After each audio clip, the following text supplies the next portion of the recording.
semua, selamat datang di video edukasi seru hari ini bareng saya, Misha Putri Kirana.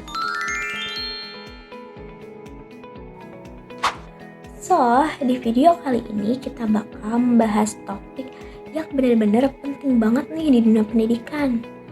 Kira-kira apa ya? Coba tebak. Pastinya nggak jauh-jauh dari judul dong. Ruang perencanaan pendidikan di level meso, yaitu tingkat kabupaten atau provinsi, yang sering juga disebut sebagai tingkat menengah. Saya harap di video ini teman-teman semua dapat memahami, menganalisis, dan merefleksikan materi ini ya. Kita bakal belajar sama-sama dan kumpas tuntas semuanya. Tanpa berlama-lama lagi, mari kita mulai aja yuk ke videonya. Let's go! Tapi pertama-tama, kalian tahu nggak sih apa itu perencanaan pendidikan di level meso? Jadi, perencanaan pendidikan level meso adalah perencanaan pendidikan di tingkat provinsi yang menghubungkan kebijakan nasional dengan kebutuhan pendidikan di daerah. Menurut KOMS, perencanaan pendidikan bertujuan untuk mengatur sumber daya pendidikan agar tujuannya tercapai secara efektif. Nah, di level ini pemerintah provinsi dan kabupaten memiliki peran penting dalam mengelola sistem pendidikan di wilayahnya. Nah, ini tuh seperti memetakan kondisi pendidikan, jumlah peserta didik, ketersediaan guru, kondisi sekolah, serta sarana-prasarana untuk menentukan program prioritas. Dengan fokus pada pemerataan akses, peningkatan mutu, dan pengawasan sesuai kebijakan nasional. Nah, ruang ini merujuk pada ruang lingkup tugas, wewenang, dan proses perencanaan yang dilakukan oleh pemerintah, kabupaten, atau provinsi untuk mengelola sistem pendidikan di wilayahnya. Ini tuh mencakup beberapa aspek. Yang pertama, ada alokasi anggaran dan sumber daya. Di sini, kabupaten atau provinsi bertanggung jawab atas pembagian dana dari APBD atau dana transfer pusat, seperti dana alokasi khusus atau DAK untuk membangun sekolah, membeli buku, atau merekrut tenaga pendidik. Yang kedua, pengembangan kurikulum dan program lokal. Jadi mereka dapat menyesuaikan kurikulum nasional dengan kebutuhan lokal. Misalnya, menambah materi tentang budaya daerah atau keterampilan khusus seperti pertanian yang khususnya ada di kabupaten atau pedesaan. Yang ketiga, ada distribusi guru dan tenaga kependidikan. Ini itu untuk memastikan guru tersebar secara merata, termasuk di daerah yang terpencil, dan memberikan pelatihan secara berkala. Yang keempat, pembangunan infrastruktur.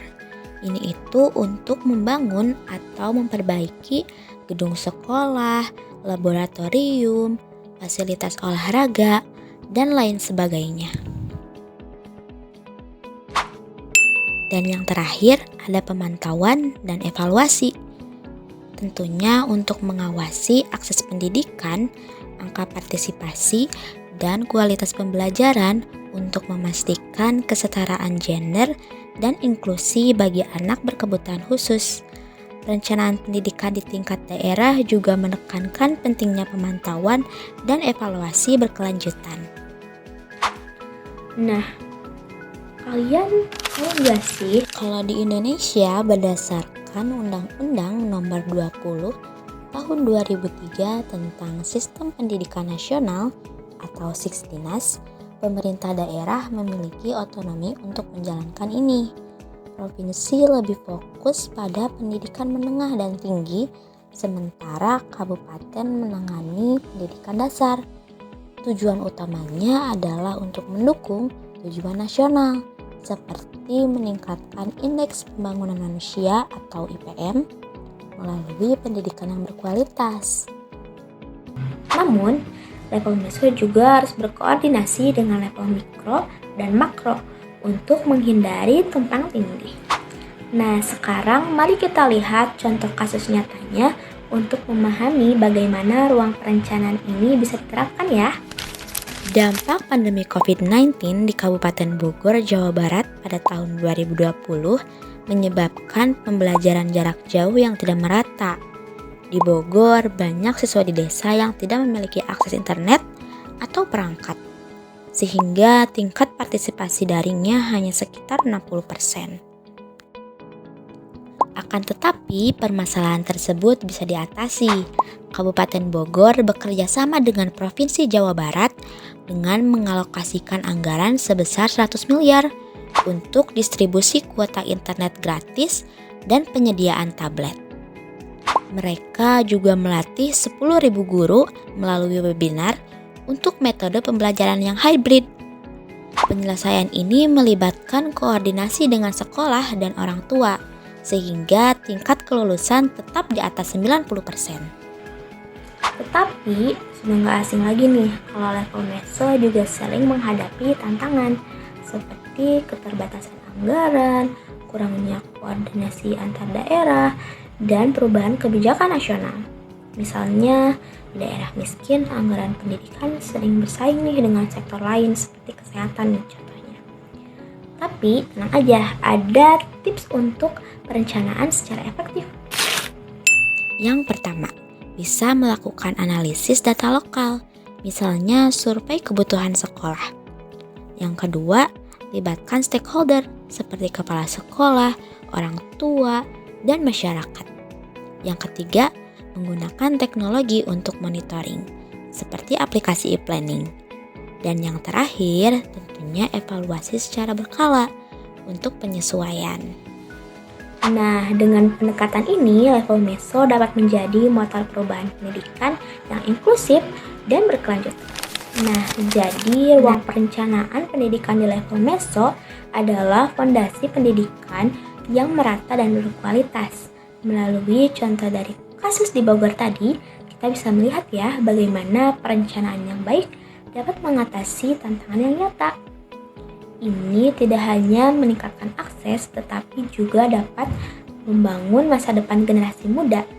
Jika kalian tertarik nih kerja di bidang pendidikan, jadi mulailah dengan mempelajari kebijakan daerah kalian ya. Tapi sebelum kita akhiri, coba bayangkan diri kalian sebagai pejabat daerah.